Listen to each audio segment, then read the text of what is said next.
Welcome to another episode of Royal Conversations, where we highlight upcoming artists, people who make an impact on the community. And we're in the studio with Creole Luxe, episode 3. We're in the studio with Zay the Bull for episode 3. And what we're going to give him his crown today. He's an artist. He's been very motivational in the community.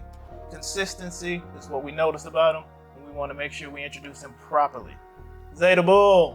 What's up, man? Welcome to the studio, and thank you for coming through and sharing everything that you have to share. We're looking forward to it. No problem. I'm super appreciative to be here sitting with you. Thank you, brother. Introduce yourself as far as your name you go by, and tell us more about you and where you're from. Well, I'm Zay the Bull. I've been rapping for about 20 years. This year makes 20. So I was born in West Palm Beach, Florida. Okay. I grew up in a small town in Alabama from kindergarten to about 6th grade, 7th grade. Then I moved to New Jersey. Okay. And then at half of 11th grade, around 06, 05, I moved back to Alabama, and I stay in a small city called Central Nell. Central Nell. Yeah. Okay. Got about 5 caution lights, 5 lights, and grocery store and hardware store. Ain't much there, but Right. I'm there. There you go. Yeah. There you go. Awesome. Nothing wrong with that. So, Zay the Bull, tell us about your name. How did you choose your name? And why? Okay. Well, my government name is Jose.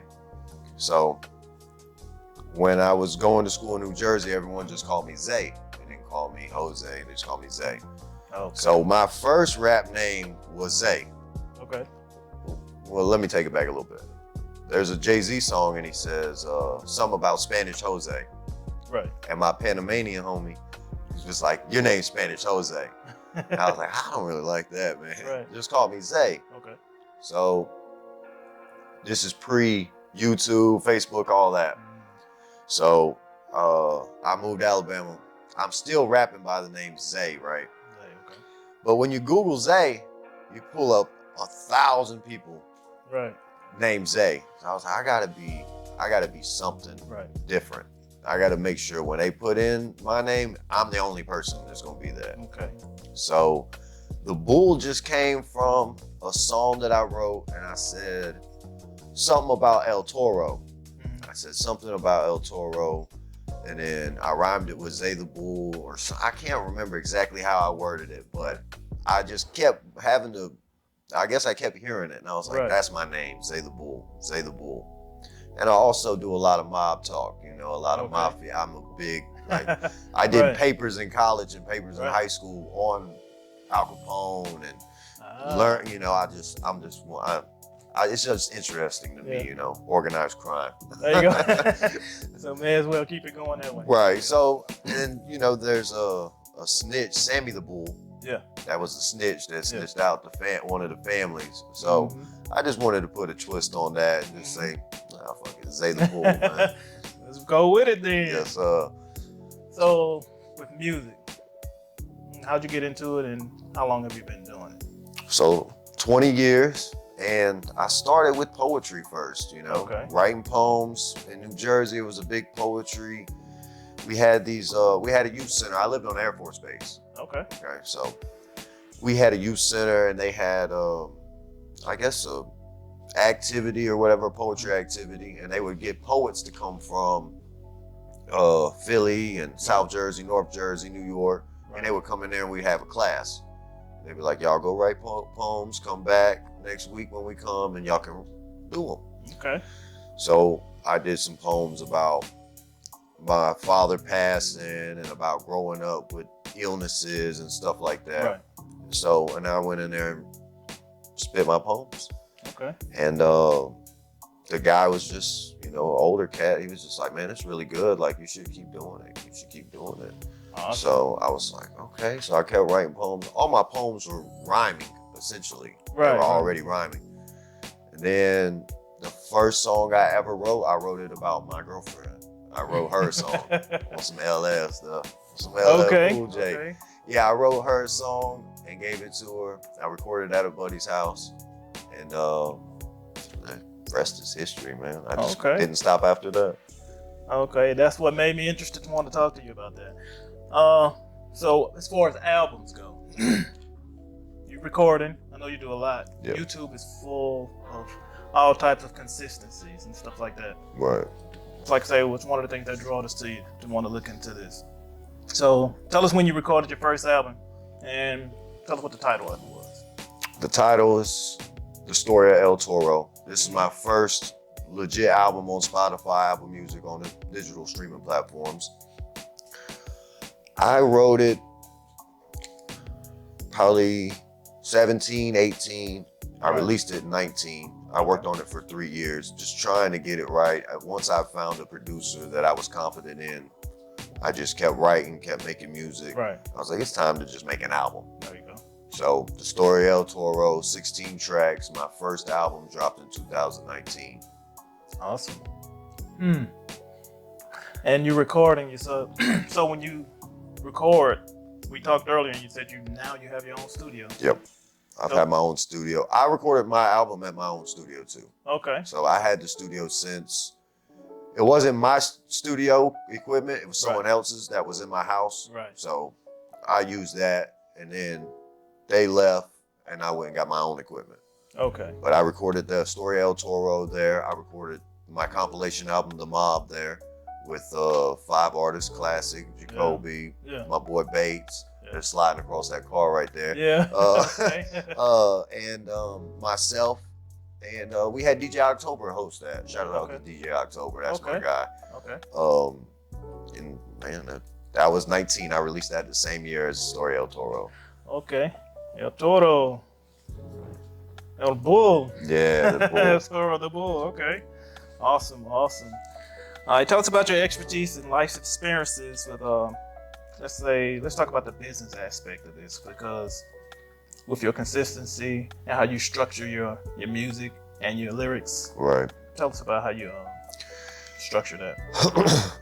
I had to spend 2 years just learning about the business. I tell everybody that does music, if you don't know about the business, you're really just shooting yourself in the foot, because it's called the music business.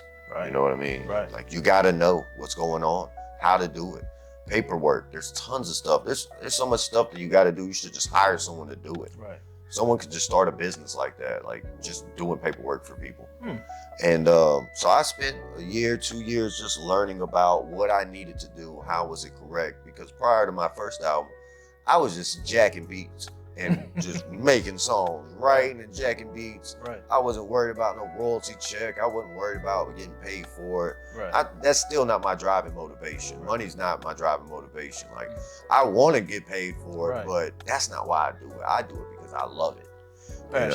You know, the passion. It's my therapy. It's everything to me. You know, I have a rough week or a rough day, I go in the studio, lock in, and put it all on that paper, and then deliver it to that mic and listen to it. So the business is so important, man. Just knowing where you're going to get these royalties from, because if you're doing things right, you could be getting checks every quarter from different, you know, for your performances, for your streams, for your publishing, you know. And I tell artists, you don't really even need. I remember back a couple years ago, everybody was so worried about getting a manager. I need a manager. I need a manager. If you ain't getting called and you ain't getting booked, you don't need a manager. Right. Okay. You ain't got nothing to manage. Right. Right. You just doing music. You ain't got nothing to manage. So, yeah, it's important. I would tell anybody that does music, go learn it. Go learn it before you even release one song. Learn the business. Learn the business. Yes, sir. Good. That's good pointers. Definitely. All right. We talk about the Mob Studios. Mm-hmm. All right. Since this is clearly adds value to anyone, and you're spitting bars here right now, you're adding value and letting people know anybody who wants to get into this music industry to learn the business aspect of it. For anybody who want to pursue a career in music or rap, tell us about the Mob Studio. Is it at home? Yeah, it's at my home now. That's what Mob Studio is. Mm-hmm. Okay. It's at my home. I have a spare room in the back of my house that's strictly just studio, and I really just want to. I'm not really into artist development as much as I still do it. I'll still help you like make the music, Right. but I want to make sure that you come, you do one song, we do everything. We get all your paperwork right. We sit, we get all your royalties right. We get everything that's going to line up before this song. We make the video. We do the whole process. Okay. Do the whole package, and then when all that's ready, then we release the date the song's going to come out. Awesome. You know, the snippets, the content, because it comes with all that. The marketing is now everything is promo. All these people, you got to get promo. Right. Promo ain't nothing. Nike wouldn't be nothing without marketing. Right. Nobody would be. You wouldn't even know about it. You wouldn't know that Jordan had that shoe if it wasn't a commercial of Spike Lee sitting on the hoop. Yeah. You know, like you wouldn't even know that. That's marketing. Commercials is everything. There's two A's that run the world: advertisement and attorneys. There you go. There's a third one too, but I won't say it. We know. There you go. Hey, that's important that you pushing that and having everything lined up and set up. So that's pretty much from start to finish, from front door to back door. Exactly. Mob Studios is what it's called. The Mob Studios. Yeah, definitely. Push that. Definitely. That's impressive. All right. Music, albums. What about mixtapes? Let's talk about that. Most artists, they have mixtapes. You have all the high dollar and big wigs as far as celebrity rappers. Some of them don't stop doing mixtapes. Wayne, Lil Wayne. Definitely.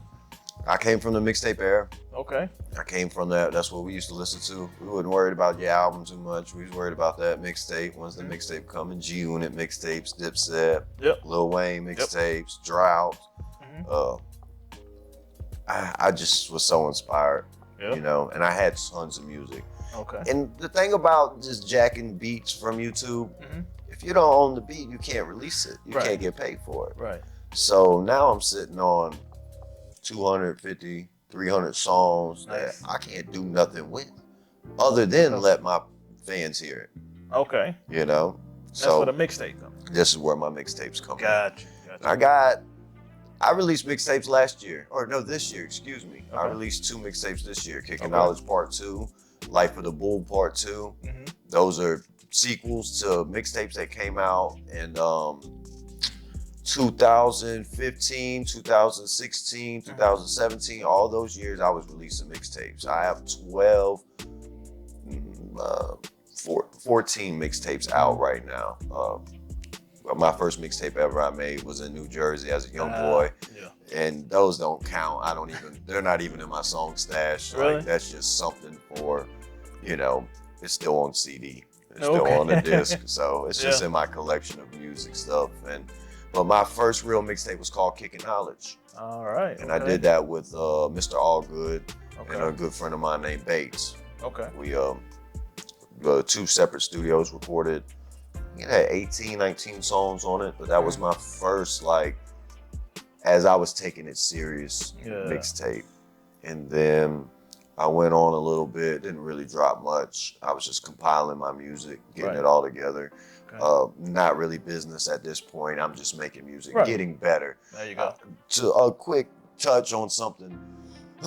When I was rapping in New Jersey, I was not a good rapper. I will say it, I could call 10 people right now and they'll tell you I was horrible. I was the worst rapper out of everybody. And I just busted my ass and I kept working. I wanted to be good. I just wanted it. I wanted to be able to put songs together and make it sound good and make people love it. Yeah. That was important to me. And I missed, you know how they say, you gotta miss stuff. There you go. You gotta miss going parties. You gotta miss going to the club and having a good time. I missed it. I missed all of it. They called me every weekend. Come on, we're going to the club. I said, nah, y'all go. I'm staying at home right. There you go. I gotta get this right. Yeah. And I just filled up notebooks. If I had a problem, we wouldn't have room in here. They'd be stacked up. Putting in the work. Putting in work. That's impressive. And I started the mixtape with Kicking Knowledge. I started just compiling, learning how to make a project. That's very important. Yeah. Learning how to make a project. Yeah. And I released 4 mixtapes in 1 year, hosted by DJ October. Okay. And then the next year, I released 4 mixtapes on one day. Wow. Yeah, on July 4th. Yeah. 4 mixtapes on one day. Okay. So, and one was a group effort with Bates. We did a one together called "Wake Me Up When I'm Famous," and they're all out on Audio Mag. You can go find them on YouTube. They're everywhere. Awesome. "Wake Me Up When I'm Famous," "Life of the Bull," "Complicated Mind" of Mr. Bautista, "Angel Wings." Yeah. You know, "Dope Art Dealer." Just crazy amounts of music that I put out. The work ethic is there, man. The consistency. Thank you, my brother. Thank you. Proud of that. Proud of that. So let me ask you this: all that work you've been putting in, where we are now? You got anything upcoming we can look forward to that you're working on? My album came out March 25th on my birthday this year. 2049 in the Bulls Opus. Gotcha. I have the deluxe coming October 13th. On Friday the 13th. Friday the 13th release. Yeah, Friday the 13th. I have my sequel to the Mob compilation album coming out. I haven't picked the date, but it's coming out 4th quarter this year. All right. And I'm working on an album that is, how can I say it? When I made Kickin' Knowledge, I was a rapper from New Jersey. Yeah. Okay, I learned how to rap in New Jersey, so my influences, lyricists, bars, punchlines, metaphors, I'm that artist during Kickin' Knowledge time. I like to say I digressed with the music, with becoming more of trap, doing the different things, not really doing the lyricism. Yeah. And my album is called And It Was So. And It Was So. Okay. And It Was So. It's going to go right back to the beginning. Okay. And I'm just on, it's like 90% done. Awesome. So I'm just waiting for some features to come back, like Khaled say. I'm just waiting for the features to come back. Okay. But it's about 90% done. And I listen to it as much as I can, but it impresses me. Good. The level of what I'm saying and what is being talked about, the level of just finances and just an adult. I'm 35 now. I can't be rapping about, I can't kill everybody in every song no more. I love it. I came from 50 Cent era. I love it. You know, I love the gangster talk, but I can't do it no more. I got 3 kids at home. You know, I can tell you a good story, but I just can't kill everybody in the verse no more. I got to grow up. That's called growth. I want to drop gems. I want a whole album of gems. I want you to be able to take notes like it's a seminar. Right. That's good. That is called growth. So I respect that. So let's switch gears a little bit. Okay. Let's talk about Zay the Bull or Jose the Man. Let's talk about a little personal life here. I mean, we don't get too personal about it. Right. Just, I mean, are you married? You single? Yeah. Okay. I'm married. Tell us how is that like with you got a lot going on, you got a lot of content. How do you balance the two? And you know, if you could share with someone else some advice on, okay, they're in the music industry, it takes a lot of your time. It takes a lot. It can consume you. But you're married. So how do you balance? Yeah, my anniversary is on the 19th of this month. I've been married for 4 years. Congratulations. 3 kids, thank you. Yeah, definitely. I got 3 babies, you know. Awesome. One about to be 4, one's 2. I got a 2-month-old, 3-month-old. Blessings. Yeah, big blessings. There you go. Yeah. I came from me and my mom in a house to having a house full of people. It's a blessing. Yeah, that's something I manifested. I wanted. Okay. You know, even though I manifested music too to even get to this point, and it's something I wanted both of them. And sometimes in life, you know how the saying goes, you just have to. Don't tell me. Yeah, you just have to do. Yeah. You know, and I love my wife, and my wife is very understanding. She's perfect. Yes. Perfect for me. She's there you go. A great mother. She's a friend. You know, my friend is the person I can go home, I can talk, and tell her whatever I want to tell her. That's good. And that's important to have. So you got to have someone that supports you while you're doing what you love. Right. Nobody, if your spouse is telling you to stop doing your dream, you got the wrong spouse. She's not. Okay. She don't want, you know, this. Yeah. She's not the best person for you. Gotcha. And I'm not saying go get a divorce, you know, 'cause Right. that could be expensive. But, Okay. but what I'm saying is you got to have someone that's going to support you no matter what. If they might not see the vision, but they know you love it. Right. You know, so I support you. Gotcha. My wife, she'll grab something, she'll want to do something, eyelashes. Yeah. Now, all right, I know what you need, and I'll go get it for her just to help her dream out. I know what it's like to be shit on. You know, Yeah. I know what it's like. I only had one of my family members come to one of my shows. Right. Yeah, and I never, they never heard my album. They don't know about nothing that I do. They may have seen it on Facebook a few times, but they're not there like, go for it, go, woo, woo, woo, woo, woo. Yeah, we love it, you know, keep doing you. No, my family's not like that, you know what I mean? And a lot of people's family might not be like that. Right. It's not maybe for them, and that's understandable. And I'm not sitting back complaining. I care less. If you don't want to come, you don't have to come, you know? Right. But when this shit blow up, you know, I'ma still help you. There you go. But you have to buy them tickets then. You still buying tickets. I ain't giving nothing for free. Like Nipsey said, everybody can't go. There you go. Everybody can't go. Right. I think that's a blessing. It is. Well, your immediate family, your support system at home. So that's what helped drive you. That was interesting. I wanted to ask you about that, you know, not to get too personal. Okay, let me touch on another thing too. Please about the goal, about your goals. So I have children now. I've been doing music for 20 years. Awesome. You think I would want to quit doing something and make that an example for my sons? Right. You think, oh, dad just, you know, he had us and he just quit doing what he loved. Right. Nah, I want my kids to do what they love for the rest of, find something you love and don't stop doing it. Right. Don't be a quitter. Don't quit when times get hard, when you feel like you ain't got the time. I'm not raising quitters. I'm raising wolves and warriors. There you go. There you go. You know, I want them to eat their young if they got to. You know what I mean? And that's just the way the world is. You're right. You can't raise no sheep. You're right. They're gonna be the first slaughtered. Exactly. And they're watching you, so that's good examples to set. Yeah. That's impressive. That's impressive. Man, this has been awesome. This has been great.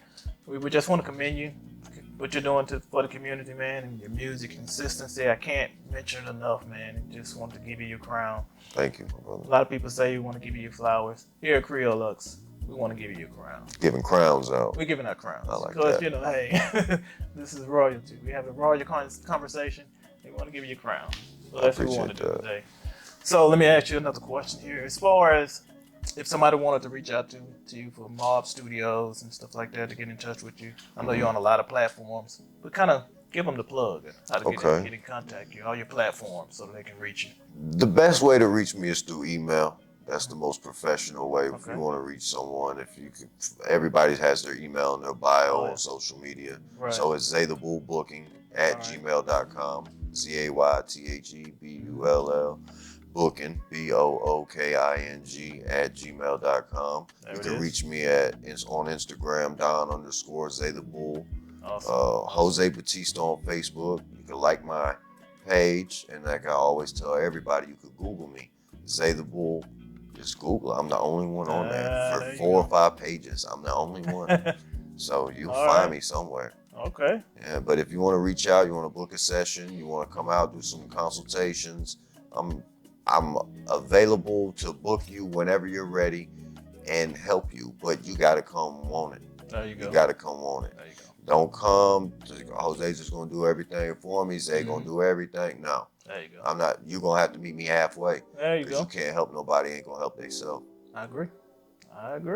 That's good, man. This has definitely been a pleasure to sit down and talk with you because, hey, like I said, we've been looking at all your content and we're impressed. Appreciate what you're doing. Can't stop, won't stop. I know you won't, but you've been doing it a long time.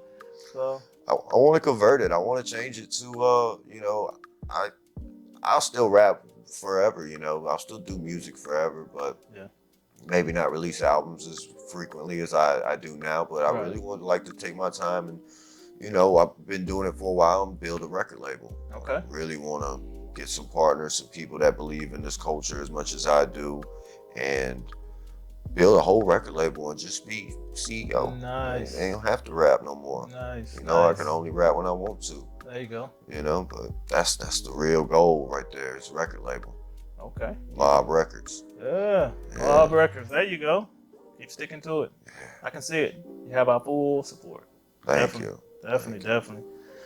And then just a token of our appreciation for coming out and sit with us. We're going to send you home with a nice gift bag from Lion's Den Royal Smoke LLC. Yeah. I'll definitely give you some feedback. It's it's tasty. It's awesome. tasty. Awesome, brother. Awesome. Just thank you for coming out and having this conversation with us. It was a pleasure. Next episode? Whenever you ready. Come on, just call me out. When I drop the album, I'll come out. We spin the album. All right, that sounds good. Yeah, do it like a listening thing or something. Party? Yeah, well, maybe a part. I mean, I'm looking for a venue. I am looking for a venue. I want to do a double release party. They won't come out on the same day, but I just threw my first event earlier this year for the Mob, the album 2, the Mob 2, and it's super packed with just amazing talent. All right. Of course, I'm on there, and you know, a bunch of great people. MFN, Jack Boy, my boy Jacoby. Shouts out to the whole C-City, man. Awesome. Shouts out to Mob Town, Mobile. They always showing Zay the Bull love, so I'm always honored. Definitely. Yeah. We'll share that. We'll share it. Thank you. Yeah, you're always welcome here at the studio. Thank you. Always welcome. It's a pleasure. Thank y'all for joining us for another episode of Creole Luxe Royal Conversations. Thanks for tuning in to episode 3, Creole Luxe Royal Conversations. On set and I'm ballin'. I can't even call it. Big check for the budget. Invested all regardless. Tax with the owner's fee. The leather seats under me. Float like a butterfly. Sting like a bumblebee. Miami in the 60s. Whoever versus Ali. 7 and you finished. It's just the price of living. I seen it change in an instant. This is not what I envisioned. Can't knock a man on a mission. That's adorable. It's out right now. Y'all can also catch that on the deluxe that's dropping on October 13th. You know, just remind me of the poem.